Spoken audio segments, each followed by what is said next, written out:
Hello everyone, welcome back to my YouTube channel that is the BS2 entrance exam by Coach Bakul Anspal. This is Bakul Anspal, the founder and the CEO of this startup. And आज we are going to talk about matrimonial rights, conjugal rights, etc. Finally, this is the last, I would say, part of marriage and divorce. पहले के 3 parts नहीं देखे, एक बार आई button पे जाके देख लो, सब चीजें फाइनली अच्छे से समझ में आ जाएंगी. बहुत इजी लैंग्वेज में मैंने इसको एक्सप्लेन करके रखा हुआ है. So you don't have to worry about it. Right. So finally अब हम बात करते हैं इसके बारे में कि conjugal rights. So we are talking about conjugal rights now. And एक चीज और याद रख लेना जो मैं बोल रही हूँ कि क्लैट एग्जाम के लिए ये चीजें बहुत इंपॉर्टेंट है, रेलिवेंट है. रटने की इसमें कोई बात नहीं है, इसको समझने की बात है, बिकॉज पैसेज आएगा और तुम ऑलरेडी डॉट्स को कनेक्ट कर लोगे. क्योंकि 11th एनसीईआरटी लीगल स्टडीज की जनरली बहुत ज्यादा अच्छी है चीजें समझने के लिए. ठीक है. अच्छा, लेट्स गेट स्टार्टेड नाउ. तो पहला है हमारा okay matrimonial rights and obligations. तो first we have conjugal rights, then we have maintenance के राइट्स हैं, एलिमनी, राइट्स ऑफ इनहेरिटेंस. ये मैंने ऑलरेडी डिस्कस कर रखा है, इनहेरिटेंस वाला अडॉप्शन में. मैट्रिमोनियल प्रॉपर्टी एंड लास्ट में हम चाइल्ड मैरिज के बारे में बात करेंगे, फिर हमारा खत्म. चलो, कॉन्जुगल राइट्स. कॉन्जुगल राइट्स ऐसे राइट्स, ऐसे प्रिविलेजेस होते हैं जो आपकी शादी के बाद आते हैं. For example sexual relations, for example हो सकता है आपका म्यूचुअल राइट्स ऑफ कंपेनियनशिप, एक साथ रहना, एड, एक दूसरे का ध्यान रखना. basis of this right is consortium. We are not talking about class consortium, but consortium, which means an association or alliance when you're living together, and when a legal right of one spouse to have comradeship or support with each other. For example, legally you are husband or wife, now you are supposed to take care of each other, you are supposed to support each other, and all sorts of things are a part of this. And other privileges, benefits in terms of being nominee, in terms of being a part of health insurance, legal insurance, life insurance, scheme nominees, etc. Parties get right of cohabitation. Cohabitation, it means the act of dwelling together in the same place. Ab, they are were supposed to have sexual relationship. Living together of husband and wife is supposed to be considered as having a sexual relationship.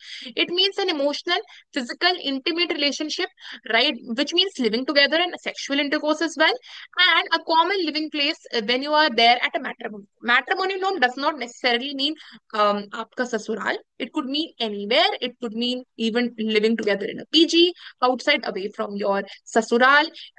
It could also mean maika. It could also mean living जहां पर भी तुम्हें मन हो, जहां पर भी आप दोनों रह रहे हो, that would be considered as matrimonial home. Right of maintenance. अब हस्बैंड का होता है, जैसे मैंने आपको पहले ही इससे पहले वाली वीडियो में भी यही बताया था, जिसको बिल्कुल भी नेगेटिव सेंस में नहीं लेना, कि जो पति शादी करता है उसको ऑब्लिगेशन है, उसकी रिस्पॉन्सिबिलिटी है कि वो वाइफ को सपोर्ट करेगा अपनी अर्निंग्स के द्वारा, style commensurate with its total income. Basically उसका ध्यान रखना. ठीक है. पहले डिवीजन ऑफ वर्क था, हस्बैंड और वाइफ. मतलब अब तो धीरे धीरे खत्म होता जा रहा है, जब women are more focusing on their career over marriages. Husband अपना लाइवलीहुड संभाले और बीवी फाइन और अपनी वाइफ को प्रोटेक्ट करो, और बीवी हस्बैंड का ध्यान रखे और घर के सारे काम करे. ठीक है.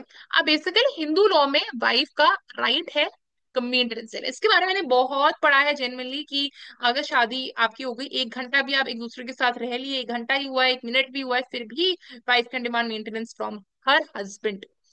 Adoption, Hindu adoption maintenance act 1956 में मेंटेनेंस वगैरह की चीजें मेंशन है. कोर्ट को काफी चीजें देखनी पड़ती हैं, financial position, liabilities of husband, woman के पास खुद क्या है, इन सब चीजों को देखना पड़ेगा. अभी रिसेंटली केस आया था ना कि एक औरत 12 करोड़ के एलिमनी डिमांड कर रही थी हस्बैंड से. एक BMW उसके पास थी, एक फ्लैट था मुंबई में सी फेसिंग. ऐसी ऐसी बहुत सारी चीजों को काउंट में रखना पड़ता है. वो ऐसे कुछ अननेसेसरीली डिमांड नहीं कर सकती. Okay. There does not exist such parallel right for husband. Husband, of course, cannot demand alimony.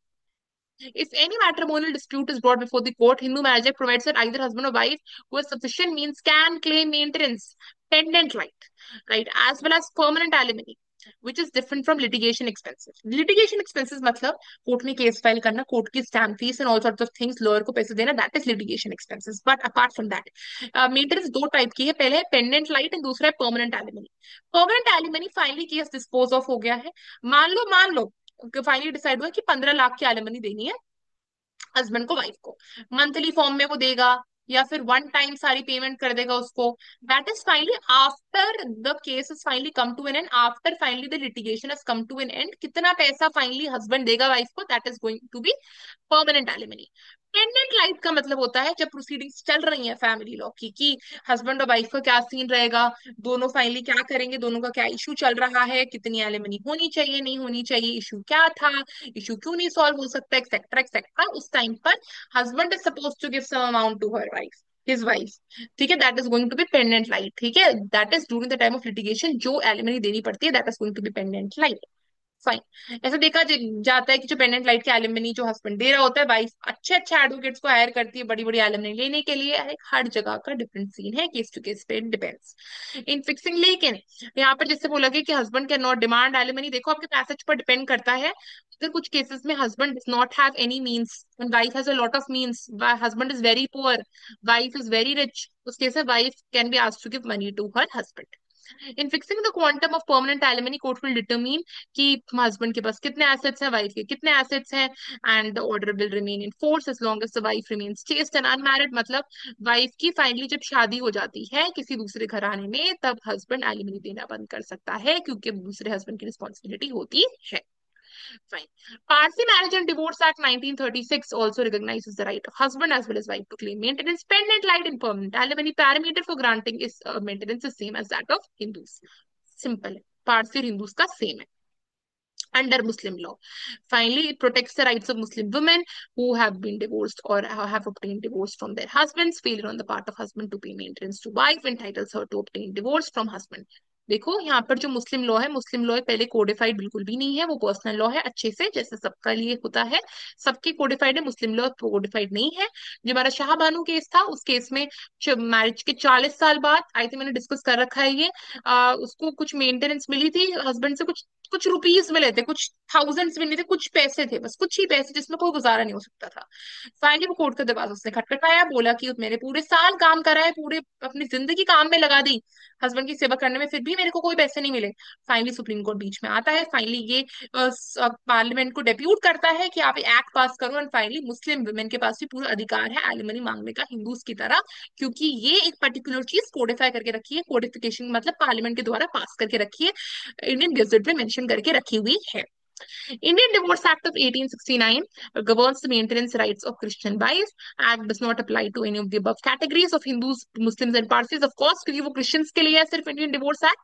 The provisions of the act are same as under Parsi law, and some considerations are applied in granting divorce, both alimony, pendant light, and permanent alimony. वो सब चीजें देखी जाती है दोनों में, at least permanent alimony and pendant light. आते right of inheritance. Simple, when one person dies without making a will. अब मैंने प्रॉपर्टी लॉ में बहुत सारी चीजें एक्सप्लेन करके रखी नहीं, आई वुड जस्ट एक बार उसको जाके देख लीजिए for better understanding. Property law में कोई बंदा बिना विल बनाए बन जाता है, तब हो जाता है इंटरस्टेट सक्सेशन। कोई विल बनाकर मरता है, उसको बोलते हैं टेस्टामेंटरी सक्सेशन। कितनी बार मैंने बताया है, when two parties persons get married they get mutual rights of inheritance, ठीक है भाई। under the undivided Hindu family, if a male or female dies without making a will, property is distributed as per the rules of succession। देखिए, तो finally ये जो video आपको property law part 2 में अच्छे से अवेलेबल हो जाएगी। ये जो पर्टिकुलर पार्ट्स हैं, not in adoption but in property law part 2, you will find this particular video particular section पर। थोड़ा सा उसको आगे चले जाना तो you'll find that, तो आप उसमें से जाकर देख सकते हो। This I am going to explain because Muslim law मैंने ऑलरेडी एक्सप्लेन कर दिया था।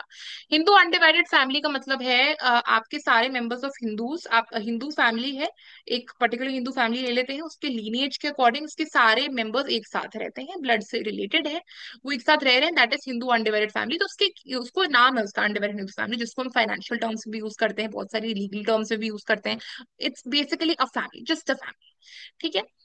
Mail female dies without making a will, तो property is distributed as per succession. तो इंटरस्टेट सक्सेशन ये मैंने एक्सप्लेन करके रखा हुआ है प्रॉपर्टी लॉ वीडियो में, एक बार देख लीजिए, बिकॉज ये मुस्लिम लॉ का पार्ट उसमें मैंने एक्सप्लेन करके रखा हुआ है। Both of them make a will of separate properties, अपना आप ये प्रॉपर्टी लॉ में अगेन मैं बहुत बार रिआइटरेट कर रही हूँ, प्रॉपर्टी लॉ पार्ट 2 जाके देख लो, I explain everything under that. So basically we are talking about कि जो विल आपका सेपरेट प्रॉपर्टी होती है, आपकी खुद की पर्सनल, आपकी खुद की लाइव प्रॉपर्टी, उसका आप विल बनाते हो, उसको आप अपने अनुसार कैसे भी कर सकते हो, लेकिन जो आपका इनहेरिटेड प्रॉपर्टी होती है वो आपका हमेशा हमेशा एक्ट के अकॉर्डिंग चलेगी, हमेशा किसी स्टेट्यूटरी सक्सेशन के अकॉर्डिंग ही चलेगी। जैसे लिखा है will be disposed of according to Hindu succession act, एक बार वीडियो जाके देख लीजिए, you will understand it better. अच्छा, मैट्रिमोनियल प्रॉपर्टी। अब मैट्रिमोनियल प्रॉपर्टी मतलब शादी के टाइम की प्रॉपर्टी। तो यहाँ पर बेसिकली कुछ ऐसी चीजें होती है जो हस्बैंड और वाइफ को एक साथ दी जाती है as a gift during the time of their marriage. Stridhan ये कुछ एक्सक्लूसिवली वुमन के लिए होती है। Stridhan for example Hindu law में एनी गिफ्ट जो वाइफ को दिए जाते हैं by parents and in laws वो एक्सक्लूसिवली उसको बिलोंग करते हैं, तो दैट इज स्त्री धन। अब आता है डावर। ठीक है, डावर इज काइंड ऑफ मेहर ओनली। ठीक है, मुस्लिम लॉ में दी जाती है बीवी को अपने हस्बैंड द्वारा, अपने इन लॉज द्वारा उसको रखने के लिए। तो यहाँ पर लिखा भी हुआ है, दोबारा मैं बता रही हूँ, dower is the sum of money और property that wife is entitled to receive from husband in consideration of marriage. In fact, it would be more correct to say dower is an obligation imposed upon the husband as a mark of respect for his wife, right? And plus, क्योंकि contractual relation है तो wife is supposed to serve her husband. ठीक है। अब आते हैं prohibition of child marriage act of 2006। Simple है, Indian majority act के अनुसार कोई भी बंदा मेजर तभी बनता है जब वो 18 साल का हो जाता है, बट 18 साल के नीचे किसी की शादी होती है उसको हम चाइल्ड मैरिज बोलते हैं। ठीक है, और हमने एज ऑलरेडी बात कर ली थी, 18 ईयर्स एंड 21 ईयर्स। ठीक है, फाइन। अब नेक्स्ट आते हैं। तो चाइल्ड मैरिज बेसिकली तब होती है जब लड़की की उम्र 18 से नीचे और लड़की की उम्र 21 से नीचे होती है, तब चाइल्ड मैरिज के बारे में बात आती है। When the Hindu Marriage Act of 1955 was drafted, it did not affect the validity of child marriage. Basically, it was silent on child marriage होनी चाहिए नहीं होनी चाहिए। पहले बस छोटी छोटी पेनल्टी थी, 15 दिन तक जेल में रख दिया, 1000 रुपए का फाइन लगा दिया, है ना। तो आप बोलोगे कि ये तो बहुत कम कम है, तो चाइल्ड मैरिज आराम से हो जाती थी, कोई दिक्कत ही नहीं है। अब 2006 में जो चाइल्ड मैरिज आया ना, it change the position in this regard. Child marriage को इसने वॉइडेबल बना दिया, रिगरस इम्प्रिजनमेंट ऑफ 2 साल और फाइन लगा दिया 1 लाख रुपए तक का। ठीक है, but even today's child marriages are valid. You would say why? says prohibition of child marriages, prohibition is the word, but यहाँ पे लिखा हुआ valid. But I would also suggest की ponder the word voidable as well. Voidable का मतलब क्या होता है? कोई मैरिज वैलिड है बट कोर्ट की डिग्री मिल जाए तो वो इनवैलिड हो जाती है एकदम से, तो जब तक कोर्ट की डिग्री नहीं मिली तब तक वो मैरिज वैलिड रही, है ना, इसलिए चाइल्ड मैरिज वैलिड है। ठीक है, लीगल टर्म से वैलिड है। वैसे आप बोल दो कि भाई प्रोहिबिशन ऑफ चाइल्ड मैरिज है, चाइल्ड मैरिज अलाउड नहीं, but still it is valid and you would be like why is it valid, right? So आज हम इसके बारे में ही बात कर रहे हैं। तो that is a thing, most ट्रिकीस्ट thing जो मेरे को पता चली थी फॉर द फर्स्ट टाइम। ऐसा क्यों है? ऐसा इसलिए बिकॉज अगर देखो ना, तुम चाइल्ड मैरिज को इनवैलिड बोल दो कि चाइल्ड मैरिज वैलिड ही नहीं है, जो बच्चे पैदा हुए हैं चाइल्ड मैरिज से उनके पास वो तो अनाथ रह जाएंगे ना, उनके पास तो माँ बाप का नाम नहीं रहेगा क्योंकि चाइल्ड मैरिज वॉइड हो गई।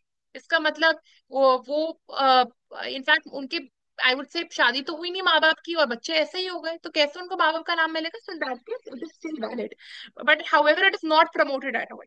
अब हम गांव दूर दराज वगैरह के बारे में बात करें, बट सिटीज में you won't find this.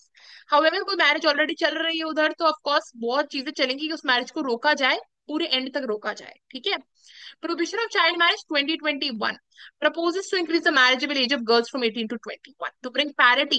First 21 because उसको एक्स्ट्रा एज मिल जाएगा अपने करियर पर फोकस करने के लिए। एंड बिल क्योंकि सिटीज में भी जो लोग बहुत कंजर्वेटिव माइंडसेट के 18 साल वो देखते हैं कि यार 21-22 में शादी हो जाए, बट अगर सोचो ना, बट अगर शादी मान लो 21 में इज द एज, तो उसको एटलीस्ट 2 साल तो मिल जाएंगे ना पढ़ाई करने के लिए, बिकॉज माँ बाप तो वो भी नहीं देते। Bill adds the provisions.